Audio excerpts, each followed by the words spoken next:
હું દીપાલી ઠક્કર આજના વિડીયોમાં દેશભરમાંથી 4ની પસંદગી, જેમાં એક ગુજરાતી NSS સ્વયંસેવક તરીકે હર્ષિદા પવાર રાષ્ટ્રપતિ ભવનમાં હાજરી આપશે તેના વિશે જણાવું છું. દેશભરમાં સ્વાતંત્ર્ય દિવસની ઉત્સાહભેર ઉજવણી થશે અને સાંજે રાષ્ટ્રપતિ ભવન ખાતે વિશિષ્ટ કાર્યક્રમની ઉજવણી કરાશે.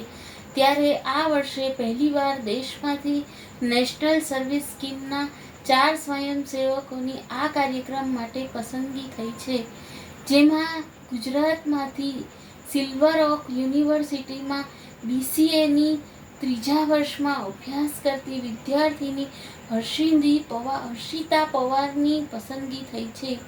હર્ષિતા કહે છે કે સ્વાતંત્ર્ય દિવસની સાંજે રાષ્ટ્રપતિ ભવન ખાતે વિવિધ કાર્યક્રમો યોજાશે, જેમાં સામાજિક સેવા માટે જોડાયેલા વિદ્યાર્થીઓને પણ ગેસ્ટ તરીકે આમંત્રણ અપાયું છે, જે મારા જીવનની યાદગાર ક્ષણ છે અને કોલેજના પહેલા વર્ષમાં NSS વિશે સમજ આપતી હતી.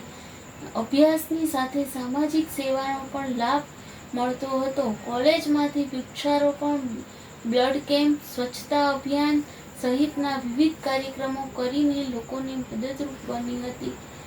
Thank you.